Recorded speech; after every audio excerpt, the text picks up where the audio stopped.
주님께서 여러분과 함께 루카가 전한 거룩한 복음입니다.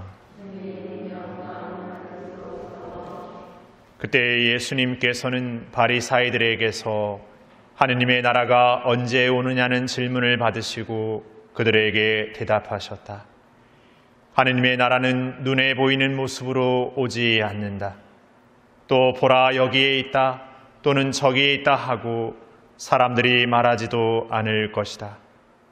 보라 하느님의 나라는 너희 가운데에 있다. 예수님께서 제자들에게 이르셨다. 너희가 사람의 아들의 날을 하루라도 보려고 갈망할 때가 오겠지만 보지 못할 것이다. 사람들이 너희에게 보라 저기에 계시다 또는 보라 여기에 계시다 할 것이다. 그러나 너희는 나서지도 말고 따라가지도 마라. 번개가 치면 하늘 이쪽 끝에서 하늘 저쪽 끝까지 비추는 것처럼 사람의 아들도 자기의 날에 그러할 것이다. 그러나 그는 먼저 많은 고난을 겪고 이 세대에게 배척을 받아야 한다.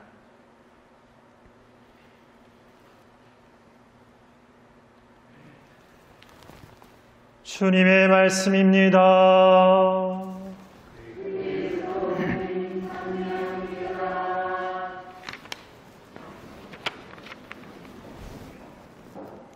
전 예수님, 소문난 잔치집에는 먹을 것이 없다라고 말하곤 합니다. 실제 그렇습니까? 소문난 잔치집에는 먹을 게 많습니까? 그거 맞는지 틀린지는 소문났냐 안 났냐가 아니라 잔치 맡은 이가 잘 준비했느냐 안 준비했냐가 더 중요한 것 같습니다.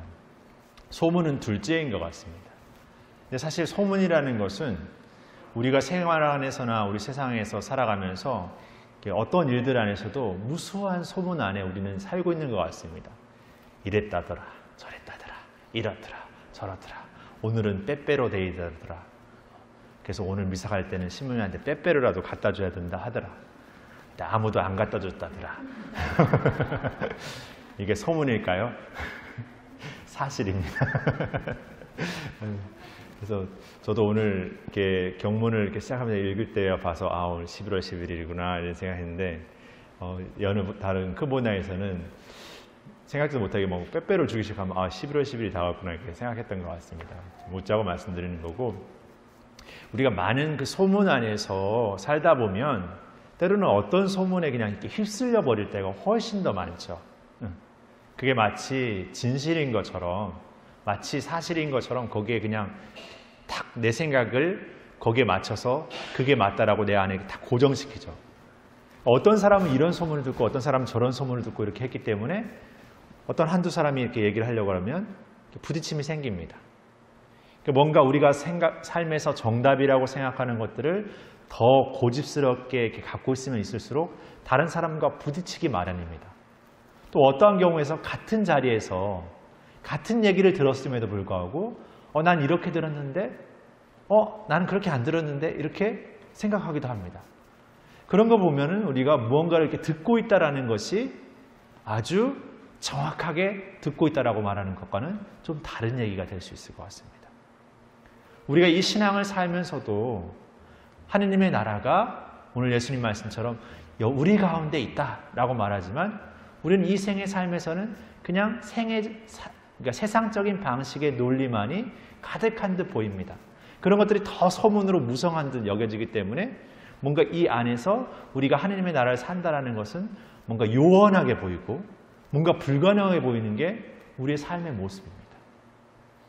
들리는 것도 그렇고 어떤 면에서 보여지는 것도 그렇지 않습니까? 그리고 우리가 본다라는 건 역시도 들리는 것처럼 정확하지 않습니다. 이 눈을 부릅뜨고 보고 있지만 때로는 보고 있는 것을 착시해서 보는 경우도 훨씬 많습니다. 그렇게 생각하면 우리의 오감이라는 것이 그렇게 아주 정확하다고 말하기에는 조금 곤란하지 않을까? 그래서 뭔가 우리가 보았다고, 우리가 들었다고, 내가 경험했다고 말하는 것. 그것은 그 많은 이야기와 그 많은 사건들 안에서의 어떤 조각일 뿐이라는 것이죠. 근데 우리는 그것을 마치 내가 실제 경험했기 때문에 진실되다라는 이유만으로 일반화시키고 합리화시키고 어떤 때는 다른 사람의 생각까지 내 생각으로 완전히 이렇게 도려내려고 이렇게 하는 경우들이 있는 것 같습니다. 그러게 우리가 이 신앙을 산다라는 것은 그런 감각적이고 들려지고 어떤 내 중심적인 어떤 사고들에서부터 하나님 중심, 그리고 끊임없이 그분의 말씀에 귀를 기울이고 그분의 말씀을 우리의 삶으로 살아내고 그리고 다시금 우리의 삶을 그분의 뜻 안에 다시 성찰해보는 끊임없는 과정이 계속되고 반복되고 어떤 면에서 끝까지 이루어져야 되는 우리의 몫인 것이죠. 그러니까 우리가 이 신앙을 산다는 것은 지금의 삶뿐만이 아니라 계속해서 매일매일의 삶에서 끝까지 그분의 따름을 항구하게 이어져 나가는 겁니다. 마치 어떤 신앙의 삶을 목표 도달점인 것처럼 저기까지 내가 다 해내면 어떤 결과를 갖는 것으로 끝나는 삶이 아니라 우리의 삶은 지금 우리의 삶에서 계속해서 끝까지 그리고 그 영원함 안에서 늘 끊임없이 살아가는 삶으로서 우리 안에서 이루어지는 것이죠. 그래서 우리가 믿고 고백하는 신앙의 삶이 단지 보여지고 들려지고 그냥 지금에 만족되는 어떤 삶에서 자족하는 그런 수준의 신앙으로 우리가 이렇게 축소하거나 한계져 버리는 것이 아니라 매일매일 그분의 말씀을 우리 안에 살아내고 또 그 삶을 영원함으로 나아가도록 그 영원함을 희망하는 그런 삶을 우리가 살아가야 하지 않을까 싶습니다. 그것이 오늘 제1독서가 우리에게 들려주는 지혜라고 생각합니다. 우리가 하느님의 지혜를 우리 안에 새롭게 이렇게 새겨 넣는 것, 하나님의 지혜를 우리가 진정으로 깨닫는다는 것은 늘 매일의 그분의 말씀을 우리의 삶에서 살아내는 어떤 의미에서 분투하는 삶 안에서 매일매일 다시 시작하는 오늘을 사는 것이 아닌가 생각합니다. 그런 삶을 또 오늘도 기쁘고 또 용기 있게 살아가는 하루가 되었으면 좋겠습니다. 잠시 묵상하시겠습니다.